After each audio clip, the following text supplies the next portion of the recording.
katika majalisi hizi kwa munasaba wa mwezi huu wa Muharram katika mwaka wa 1448 Hijria, mwaka wa Kiislamu, ikiwa huu ni usiku wa tarehe 9, usiku wa Jumatano wa tarehe 9. Kwa hiyo nawakumbusha tu kwamba mchana unaofuata, yani mchana wa Jumatano, ni sunna kufunga,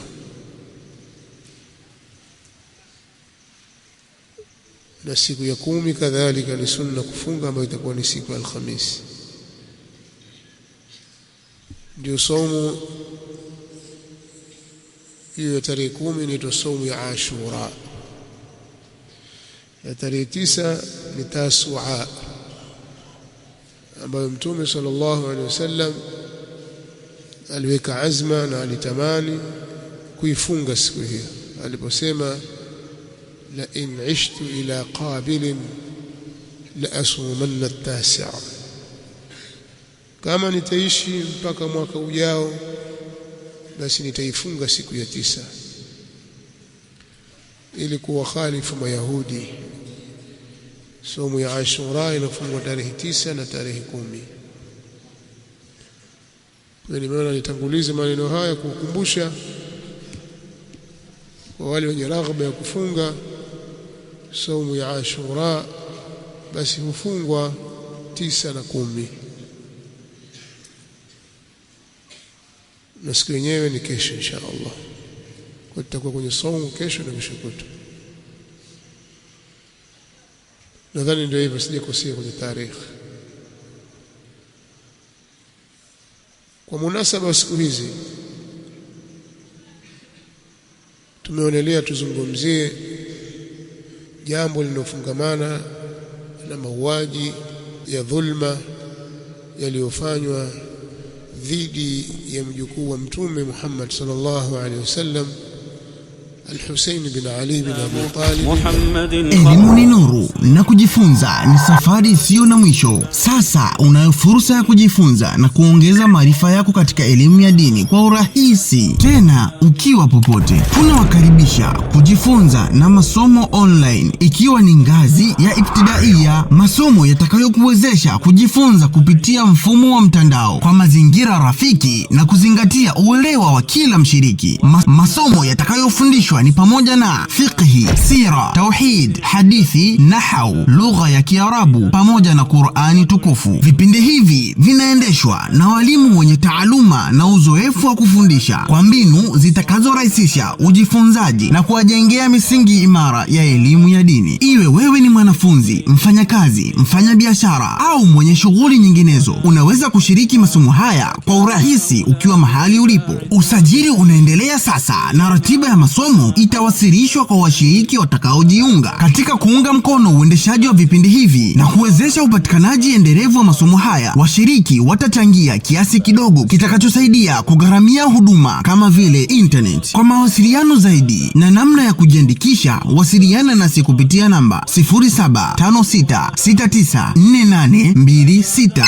Usikose fursa hii adhimu ya kujifunza. Jiunge nasi leo, jifunze kwa urahisi na endelea kujijengea maarifa yako yenye manufaa katika maisha yako. Masomo online, elimu kwa uelewa, maarifa kwa maendeleo.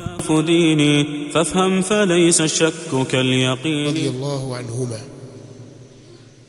Sababu tumezieleza kwenye majlisi zilizopita kwamba kwa nini tunamzungumzia Al-Husayn, na katika kumzungumzia Al-Husayn tumeona kwamba tulizungumza jambo hili kwa upana wake. Tuanze na wale wanaojinasibu na yeye kwamba huyu ni wao na wao ni wafuasi na Hussein ni kiongozi kwao, nao ni wale wanaoitwa Ashia. Katika darasa ya jana, majlisi ya jana, tulizungumzia kuhusu watu hawa ni kina nani. tukasema ni vyema tuwatambue wao kupitia vitabu vyao, wao wanajielezaje. Tukatoa maelezo kuhusu wao kwenye vitabu viwili miongoni mwa vitabu vyao, vitabu vidogo tu vya karibu ambavyo mtu wa kawaida akivitafuta anaweza kuvipata, kwa sababu hawaoni kinyaa kuviuza kama vile wanavyoona kinyaa kuuza vitabu vingine.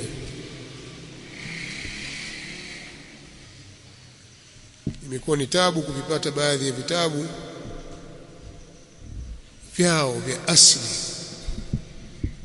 Wao wanatoa machapisho yao ya kisasa yaliyochuja habari nyingi na kujaza uongo mwingi, lakini vile vyenyewe vya asili kama vitabu vyao vya tafsiri, vitabu vyao vya hadithi, vile vikubwa si rahisi kuvipata, hasa katika miji yetu, kama vile vinavyopatikana vitabu vya ahli sunnah wal jamaa, si rahisi. Kwa hiyo tumetaja vitabu ambavyo ni rahisi kupatikana, ambavyo wao wenyewe wameridhia kuvichapisha na kuvitoa, bali na kuvitarjumi kwa lugha ya Kiswahili. Kitabu Mikesha ya Peshawar cha Sultan al-Waizin al-Shirazi tumekitaja, na kitabu Asili ya Ushia na Misingi Yake cha Muhammad Hussein al-Kashif al-Ghita pia tumekitaja, na maelezo kuhusu wao ni kina nani. Maelezo yale yana mjadala mwingi sana, kwa sababu hayakujengwa katika misingi ya haki. Maelezo yale hayakujengwa katika misingi ya ukweli, kwa sababu kuna madai ya kwamba asili ya Ushia ni mbegu iliyopandwa na Mtume Muhammad sallallahu alaihi wasallam, jambo ambalo ni uongo. Mtume sallallahu alaihi wasallam hakuleta isipokuwa Uislamu,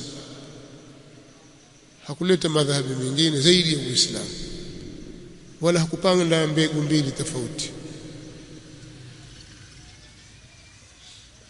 Huu Uislamu tunaojua sisi, ambao mafunzo yake ni Al-Qur'an Al-Karim na As-Sunnah An-Nabawiyya As-Sahiha, Uislamu huu uliopokewa na masahaba wakausimamia al-Khulafa ar-Rashidun, masahaba wakapigania dini kwa mali zao na nafsi zao, wakakhiari kutoa roho zao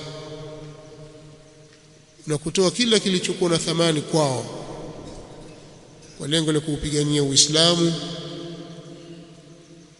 Masahaba wakasifiwa kwenye Qur'ani, wakaelezewa humo namna walivyo, wasifu wao.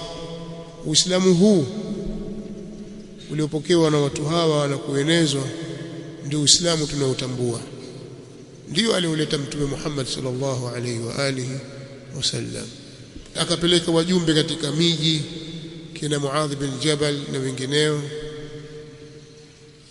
wakatawanyika katika miji, wakapeleka Uislamu. Na baada yake Mtume sallallahu alaihi wasallam walitawanyika watu waliokuja Afrika, waliokwenda Ulaya, waliokwenda huko mashariki ya kati, Asia Sughra, wakapeleka Uislamu mpaka bara Hindi na zaidi ya hapo. Hawa walipeleka Uislamu, na Uislamu ndio ule ule alikuja na Mtume Muhammad sallallahu alaihi wa alihi wasallam. Mabadiliko yalikuja baada ya hapo kwa watu wengine wasiokuwa na nia njema kuingia katika Uislamu, lakini Mtume sallallahu alaihi wasallam hakutengeneza makundi mawili tofauti, wala hakupanda mbegu mbili tofauti. Sasa katika kuendelea kuifafanua nukta hii na kubatilisha madai haya, kwa sababu tukiyabatilisha madai haya na pakafahamika hapo, watu wakafahamu vizuri, basi jambo hili litakuwa ni jepesi kufahamika kwake mpaka mwisho wake. Sisi tunavyoamini ni kwamba baada ya kuamini kwamba Uislamu ni mmoja tu alikuja nao Mtume Muhammad sallallahu alaihi wa alihi wasallam, makundi yametoka wapi? na kundi hili la Ashia Rafidha limetokea wapi, tutafahamu katika kuelezea historia ya kweli na sio madai wanayotaja wao. Sisi tunavyoamini ni kwamba ushia huu ulioko leo mtaani na ule ulioandikwa kwenye vitabu vyao vya hadithi na vitabu vya tafsiri, vitabu vya itikadi na historia zao, ushia ule ulianzishwa na Myahudi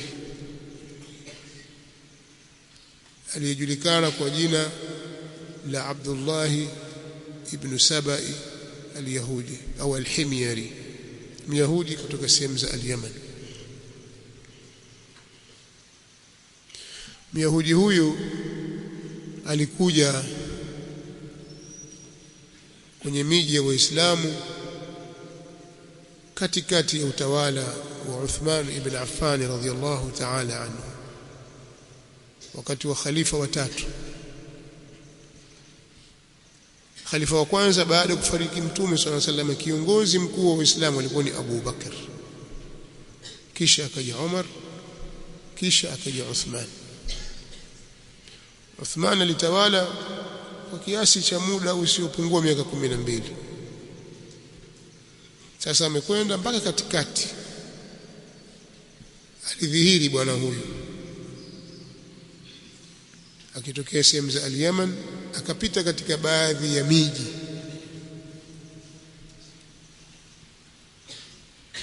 Kwenye miji mingine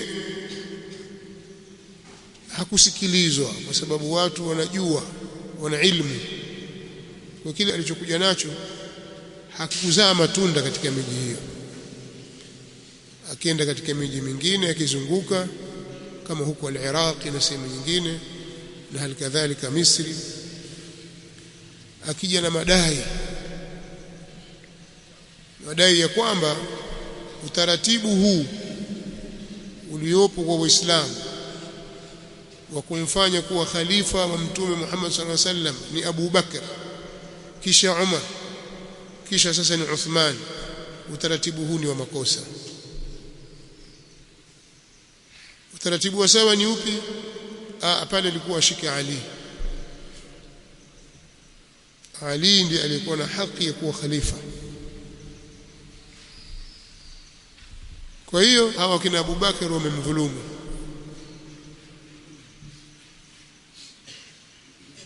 Kwa msingi huo akaanza kuwatusi masahaba, akamtusi Abu Bakar na Umar na Uthman, akawa anawatusi na kuwasema vibaya, na hilo likapokewa na wafuasi wake. Lakini zaidi alielekeza mashambulizi yake kwa mtawala aliyoko kwa wakati ule, alikuwa ni Uthman, na akaanza kutaja kasoro zake na aibu zake na mambo ambayo hausiki nayo. Angalia, mahali fulani gavana ni mtu fulani ndugu yake, angalia gavana mji fulani ndugu yake. Kwa hiyo Uthmani awatawalisha ndugu zake katika uongozi wa Kiislamu. Angalia, fulani kapewa kiasi fulani cha fedha, kapewa fulani kiasi fulani cha mali. Uthmani awapendelea watu katika jamaa zake. Angalia, Uthmani kafanya kadha. Basi mambo mengi akawa anawajaza watu chuki dhidi ya khalifa aliyeko madarakani, jambo ambalo lilipelekea kuwasha moto wa fitna hadi kufikia kuuawa Uthman radhiyallahu ta'ala anhu wa arda. Kila siku zinavyozidi kusogea mbele, fikra hizi zikawa zinachukua sura tofauti. Baada ya kuuawa Uthman, ndio tutazungumzia jambo hilo. Nishawahi kuzungumzia siku za nyuma kidogo katika majalisi nyingine,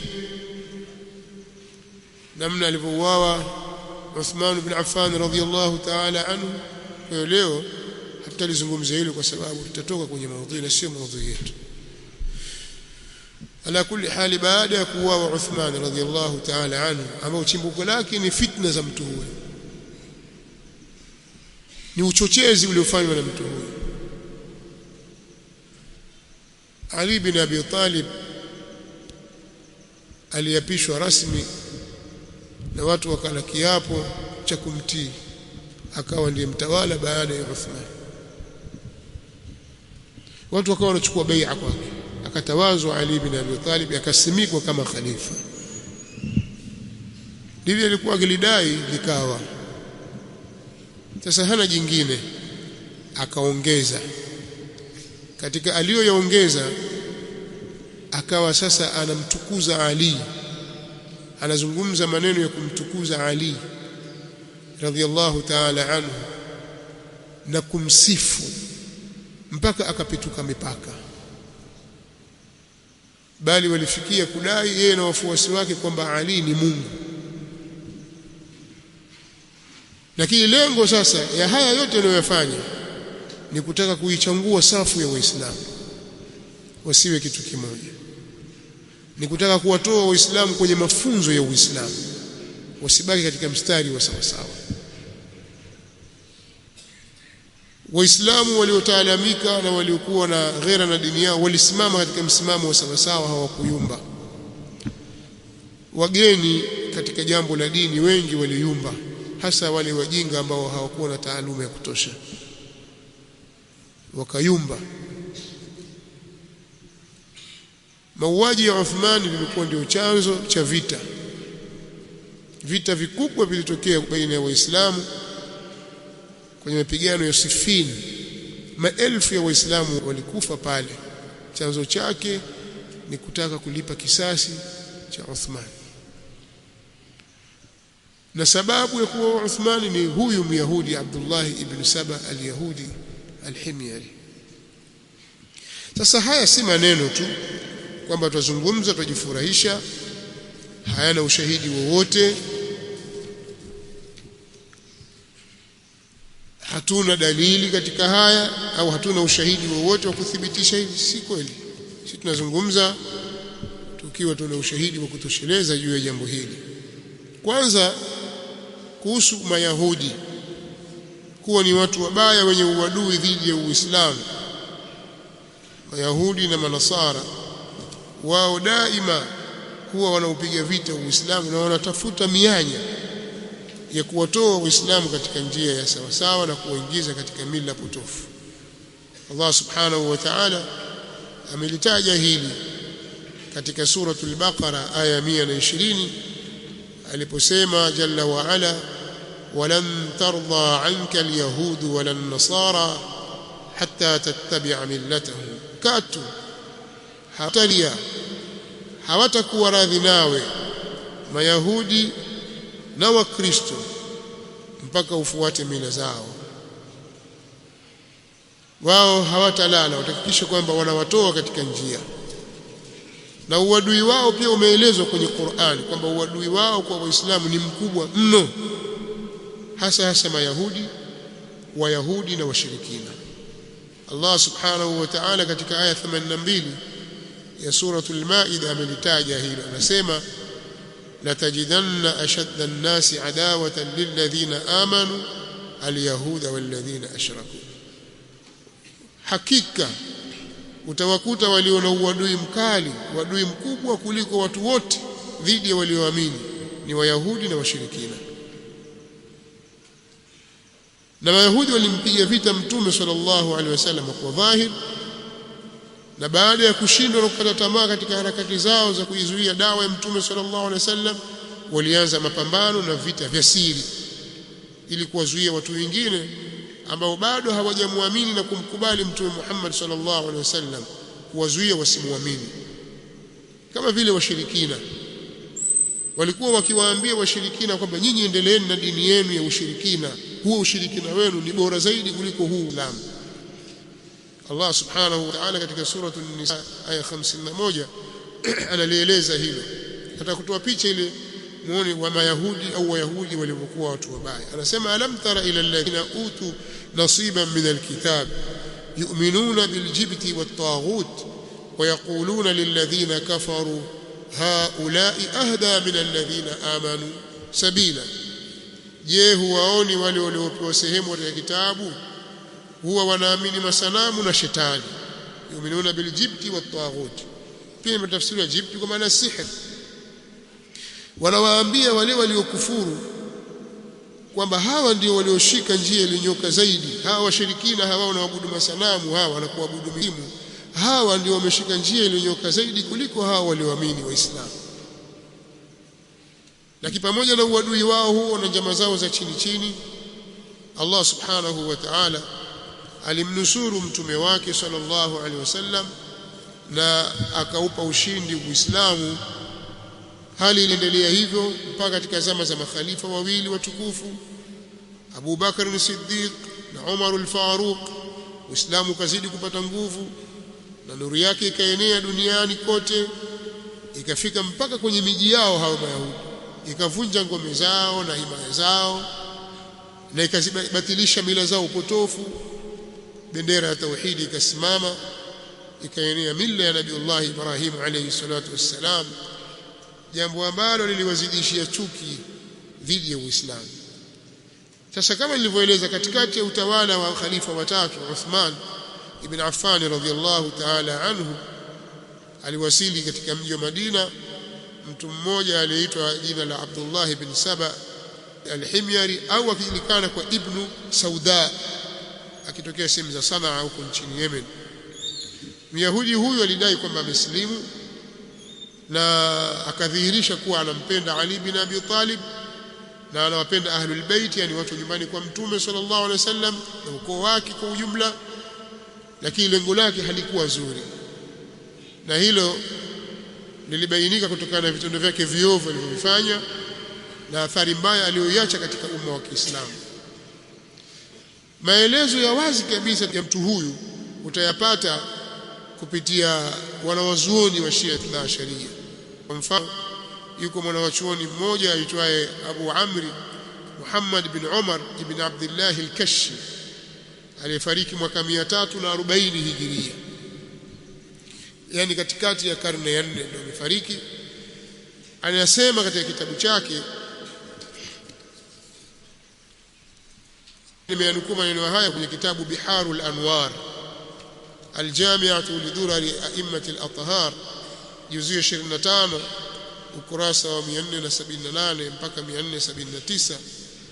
anasema dhakara ba'dhu ahli al-ilm anna Abdullah ibn Saba in kana yahudiyan fa aslama wa wala aliyan alayhi السلام وكان يقول وهو على يهوديته في يوشع بن نون وصي موسى بالغلو، فقال في إسلامه بعد وفاة رسول الله صلى الله عليه وسلم مثل ذلك، وكان أول من شهر القول بفرض إمامة علي وأظهر البراءة من أعدائه وكاشف مخالفيهم وأكفرهم. فمنها هنا قال من خالف الشيعة أصل التشيع والرفض مأخوذ من اليهودية. maelezo haya yanapatikana kwenye kitabu nilichokitaja Biharul Anwar, kwamba baadhi ya wanawazuoni wanaelezea kwamba Abdullah ibn Saba alikuwa ni Myahudi, kisha akasilimu, akadhihirisha mapenzi kwa Ali, akadhihirisha kuwa anampenda Ali bin Abi Talib, kwa sababu hawezi kuja mtu adui akasema mimi adui, mimi ni Myahudi, nataka kuleta uyahudi katika Uislamu, hatafanikiwa, sio? Kwa hiyo anasema mimi Muislamu, sisi tuwapenda ahlul bait. Kwa hiyo akadhihirisha mapenzi kwamba anampenda Ali bin Abi Talib, na alikuwa anasema wakati akiwa bado ni Myahudi maneno ya kuvuka mipaka kuhusu Joshua mwana wa Nuni. Alikuwa akifanya ghulu, ambaye Joshua huyu alikuwa ndiye mrithi au nabii aliyekuja baada ya Musa alayhi salatu wassalam. Sasa aliposilimu na kudai kuwa amesilimu, akaanza kusema maneno kama haya baada ya kufariki Mtume sallallahu alayhi wasallam. Akazungumza maneno kama haya ambayo ilikuwa si maneno ya sawa sawa kwa Joshua mwana wa Nuni, akayasema kwa Ali bin Abi Talib radhiyallahu ta'ala anhu.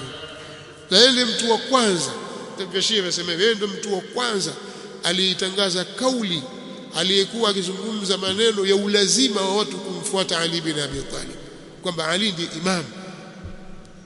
Kwa hiyo wale waislamu wote waliokuwa katika zama zile za Abu Bakar, zama za Umar, kisha katika sehemu ya kwanza utawala wa Uthman, wale walikuwa ni wajinga, hawajui kitu.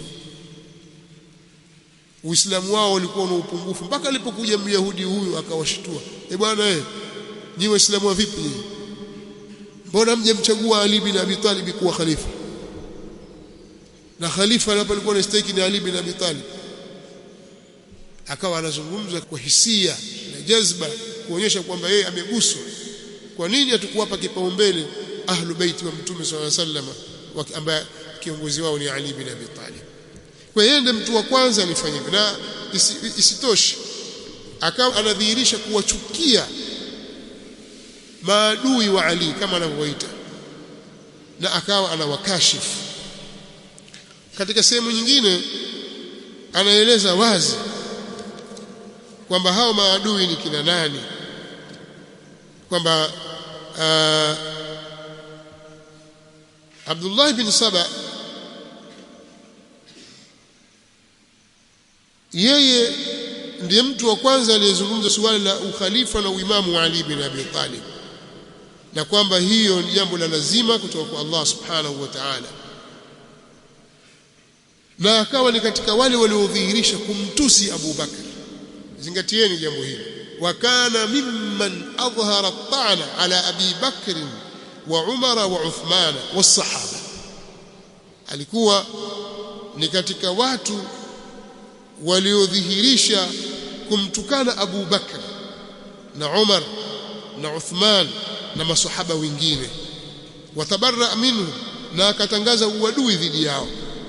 Waqala inna aliyan amarahu bidhalik, akadai na akasema kwamba Ali ndiye alimwamrisha kufanya hivyo. Jambo la kuwatukana hawa makhalifa Abu Bakar na Umar na Uthman halikuwepo. Mtu wa kwanza aliyekuja kulipandikiza na kuliingiza katika safu ya Uislamu ni huyu Myahudi. Qur'ani inawasifu na kuwaeleza kwa uzuri. Tukianza kuzisoma aya za kuwaeleza watu hawa kwa wema ni nyingi, wala hatutazimaliza. Sio muhajirun wala sio ansar, sio wale waliosilimu kabla ya fathu Makkah wala wale waliosilimu baada ya fathu Makkah. Wa kullu wa'ada Allahu al-husna. Qur'ani inawataja kwa uzuri, Mtume sallallahu alaihi wasallam anawataja kwa uzuri. Lakini Yahudi huyu alipokuja akaingia katika miji ya Waislamu akapandikiza mbegu hii ya kuwatukana masahaba wa Mtume sallallahu alaihi wasallam, sio wa huko kwamba kuna sahaba huyo alikuja siku moja kwa Mtume sallallahu alaihi wasallam akamuona tu akaondoka. La, wale watu wa karibu wa Mtume sallallahu alaihi wasallam, marafiki zake kabla ya kuwa Mtume sallallahu alaihi wasallam na baada ya kuwa ni Mtume, akitoka nao, akirudi nao, akisafiri nao, akienda nao vitani.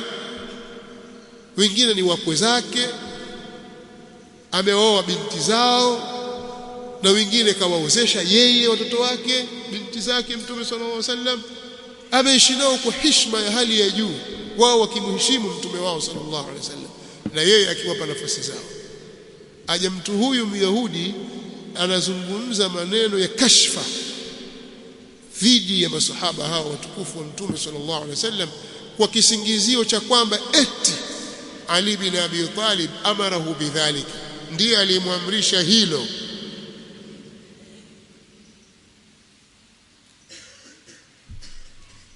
Abdullah bin Saba al-Yahudi. Haya kama nilivyoeleza yametajwa katika vitabu vya Ashia ar-Rafidha. Miongoni mwa hivyo ni Biharul Anwar, nimetaja juzuu 28 ukurasa wa 478 mpaka 479, juzuu 25 ukurasa wa 478 mpaka 479. Haya maneno utayapata katika kitabu hicho. Bali kuna mshia mwingine anaitwa Ni'matullah al-Jazairi, nitamaliza na yeye kwa sababu maneno ni mengi, uthibitisho ni mwingi, lakini kwa kufupisha tu nitataja Mtamtaja mshia mwingine akiitwa Ni'matullah al-Jazairi. Huyo amefariki mwaka 1112 Hijiria. 1112 Hijiria. Leo ni mwaka 1448 Hijiria. Kwa 1448 Hijiria toa 1112, utapata ni miaka mingapi tangu kufariki kwake? Kwenye 48 utapata 6, kwenye 8 utapata 6, kwenye 4 utapata 3, na kwenye 4 tena utapata 3. Ni miaka 330 na ngapi? 36 iliyopita. Miaka 336 iliyopita. Ina maana ni wakati wa daula ya Safawiya, Safavid Empire. Ana kitabu chaitwa Al-Anwar An-Nu'maniyya, kitabu maarufu, na mara nyingi huwa nakionyesha na naonyesha maneno yake. Sikuja nacho hapa, lakini wakati mwingine kitakuleta uthibitisho. Nasoma kwenye kitabu chenyewe ni hiki. Sasa katika kitabu hicho Al-Anwar An-Nu'maniyya, juzu ya pili ukurasa wa 234, anasema kwamba qala Abdullah ibn Saba li Ali ibn Abi Talib alayhi salam, anta al-ilahu haqqan. Abdullah ibn Saba al-Yahudi aliwahi kumwambia Ali ibn Abi Talib kwamba wewe ndiye Mungu wa kweli.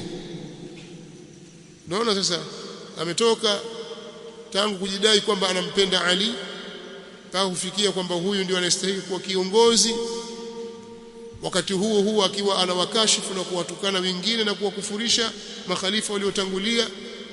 Sasa amempandisha daraja mpaka kufikia kumwambia yeye ni Mungu. Maneno haya hayasemwi na Ahlus Sunnah wal Jamaa kuwasingizia. Ahlus Sunnah wakiyataja ni kwa sababu ni mambo yamethibiti.